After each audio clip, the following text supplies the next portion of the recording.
that stayed behind after deputy shoots looter. A Florida sheriff enraged over the recent lootings posted a message for looters after one of his deputies was forced to shoot a looter. In a South Florida robbery, one suspect was shot and the other was arrested. The burglary happened around 3 a.m. Sunday morning. It was at a residence on Monterey Court in Broward County. Advertisement: Police responded to the house after the owners called and told them that their cameras caught the burglars in the house. The owners had evacuated once they saw the burglars inside. The suspect who was shot was Dylan Lemon. He was taken to the hospital and had no life-threatening injuries. The other subject, Gene Coelho, was arrested.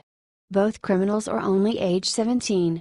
Both suspects are facing burglary and grand theft charges. Advertisement: The special weapons and the tactical team also were present at the house to aid the police. The deputy who shot the first suspect was completely safe, and now he's even safer now that his name hasn't been released. The Florida Department of Law Enforcement is conducting the investigation. The sheriff is fully endorsing his deputy's decision and doubled down on the support he gives his department with the next move he made. Backing his deputy's decision up and just doubled down on that support with what else he did.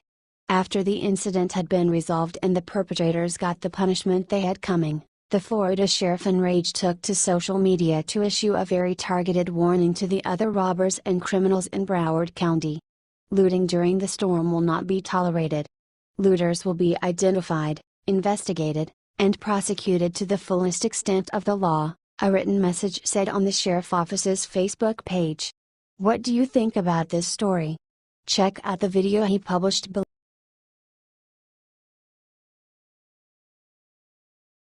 Just in, the Supreme Court has just blocked the restrictions on Trump's travel ban.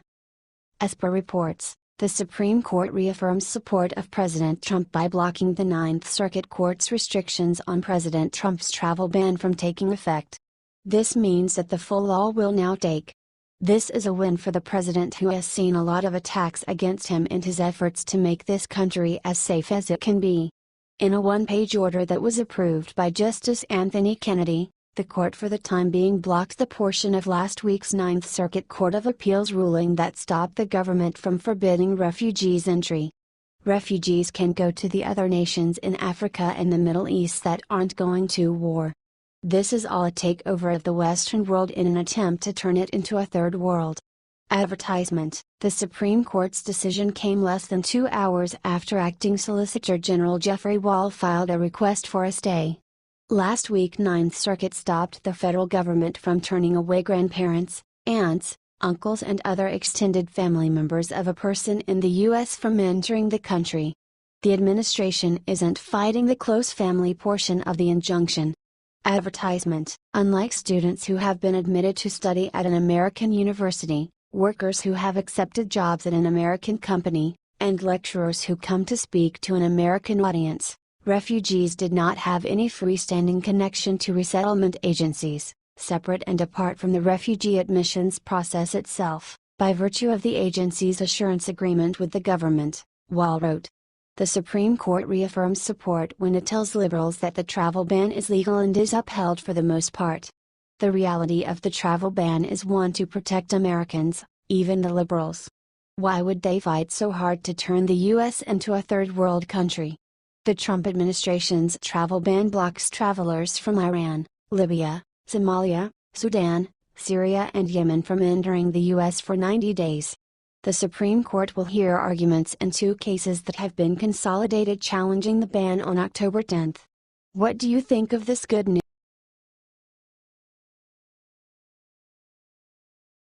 Enraged drops nuke bomb, blows up Bob Mueller's witch hunt. Democrats have come to the realization that the dossier about Trump was false. The FBI used this false document to investigate the Trump campaign. Well, now Enraged drops her bomb on the Democrats. House Intelligence Committee member Enraged discussed the accusations from Democrats and the media that he and the GOP are trying to discredit the dossier. Well, technically they're right, they're trying to discredit the lies that have wasted so much money and government resources.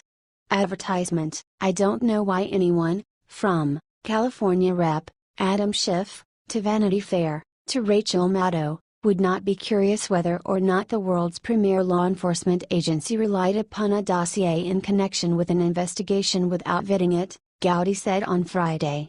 Gowdy drops her bomb on the Democrats when he asked why they are fearful that the FBI relied on a false piece of information. Why are the Democrats focused so intensely on this? He gave his response to the Democrats who have been whining about the GOP issuing a subpoena to AG Jeff Sessions and the new FBI Director Christopher Wray about the validity of the dossier.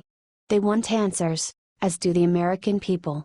Advertisement. Committee Republicans issued a subpoena for Sessions and Wray August 24, seeking information about how central the dossier is to the collusion investigation and how it was vetted.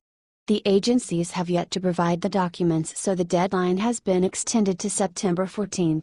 The committee is also trying to get meetings with Sessions and Wray. They want to know why the dossier is being withheld from the Congress. But Gowdy dismisses the Democrats' complaint. "I really don't know what in the hell they're talking about." Gowdy, a former federal prosecutor, says that the FBI and DOJ have ignored months and months of requests for information about the dossier. The agencies have largely ignored similar requests made by the Senate Judiciary Committee, which has also focused heavily on the dossier but has yet to issue subpoenas for the FBI and DOJ. In reality, once this dossier is released to Congress, they will find another thing to pursue. The dossier is fake and was acknowledged as fake by its creator. What do you think of this?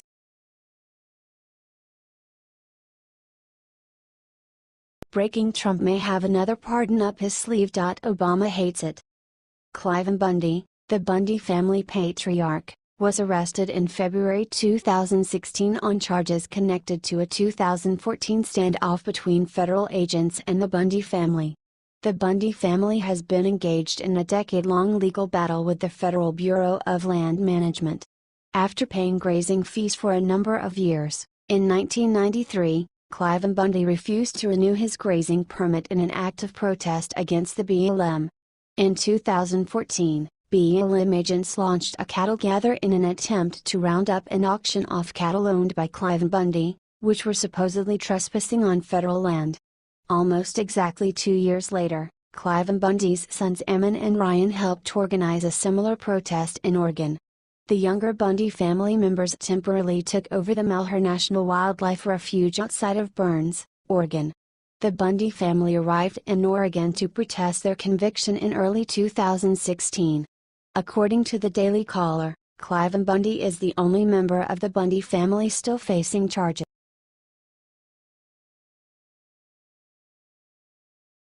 Alert: Benghazi investigation report released, trail points straight to Hillary. New details are emerging about Clinton's misdeeds every week, and it is becoming increasingly hard to see how the former presidential nominee will remain a credible player in the political scene.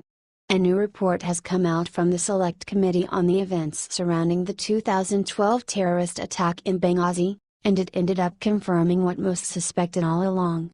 The Obama administration, which of course includes Hillary Clinton, completely failed to keep American diplomats properly protected and safe during that infamous attack.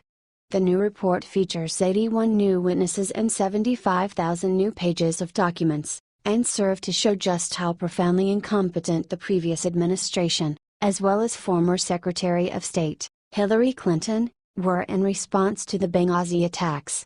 Coming in at just over 800 pages long, the report goes into extensive detail, and leaves no stone unturned as to what transpired during the attack.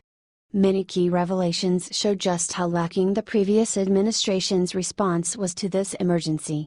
Despite President Obama and Secretary of Defense Leon Panetta's clear orders to deploy military assets, nothing was sent to Benghazi, and nothing was en route to Libya at the time the last 2 Americans were killed almost 8 hours after the attacks began, the report said.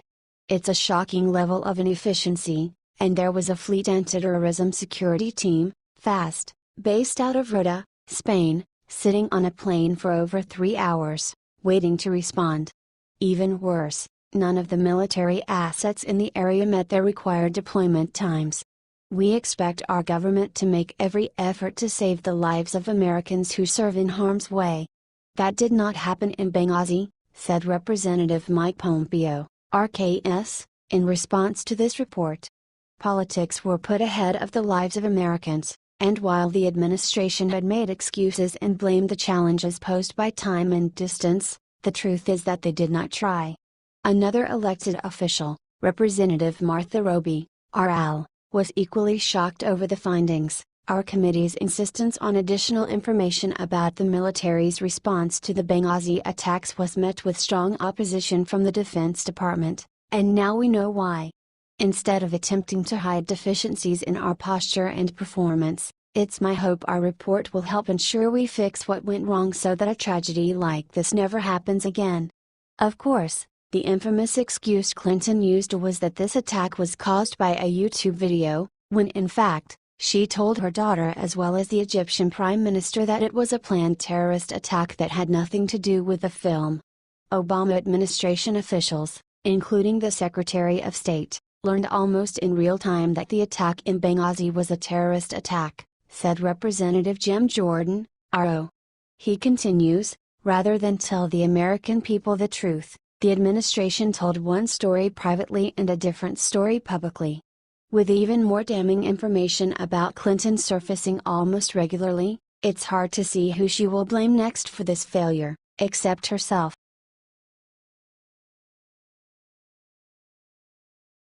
"9/11 survivor comes forward, reveals shocking truth about Donald Trump." September 11, 2001, will always live in the hearts of Americans as one of the biggest tragedies our country has ever faced. Now, over 15 years later, we are still striving to make America a safe place for ourselves, and future generations.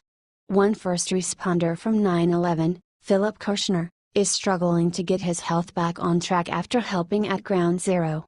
According to Breitbart, the courageous survivor spoke at length about his health, his political beliefs post 9/11, and how he believes that President Trump is a good person, despite the left's opinion. "I want people to learn that he's a humanitarian, that he reaches out, he donates," Kirshner said. He also recalled that he, Donald Trump, did quite a number, of angel flights with groups. As of now, Kirshner is battling heart disease and kidney cancer. He said that, despite the problems he may be facing now, he does not regret helping people that day. In 2011, Kirshner was hospitalized in Florida, and needed to go to the Cleveland Clinic to get the treatment he required. Unfortunately, Florida refused to transport him, which left him with few options. The survivor explained that he was able to make it to the Cleveland Clinic in 2011 due to President Trump's donation, which came through the charity group Angel Flight. It was at this point that Kirshner knew he needed to clear the air about President Trump once and for all. He did quite a number, of angel flights with groups, Kirshner recalled. "I want people to learn that he's a humanitarian, that he reaches out, he donates." It's messages like these that the mainstream media is quite eager to ignore, so most people don't know the truth. However, it's obvious that Trump has been helping people for a very long time. He is not the cold and calculating businessman that the media says he is. Kirshner went on to explain how he was a lifelong Democrat until September 11, 2001. One of the deciding factors for him was his fiancée losing her job. She was also forced to train her replacement, a foreigner who was here on an H-1B visa. Since that time, his eyes have been opened to other obvious truths. This nation is in such dire straits right now. I am a student of history, and when you change the language and when you dumb it down and you change the moral and ethical code of a nation, things like Nazi Germany could happen. That's my concern. Kirshner explained that we need a candidate who will make an effort to work toward establishing a better country, something President Trump has been doing since his first day in office. It is this kind of change, Kirshner reasoned, that could save us. Kirshner also explained that he would never vote for Hillary Clinton. His cited reason at the time was that he believes her relationship with the Muslim Sisterhood is counterproductive to American values. All in all, the point is, there is more to President Trump than meets the eye. When you only follow the mainstream media, you lose stories like Kirshner.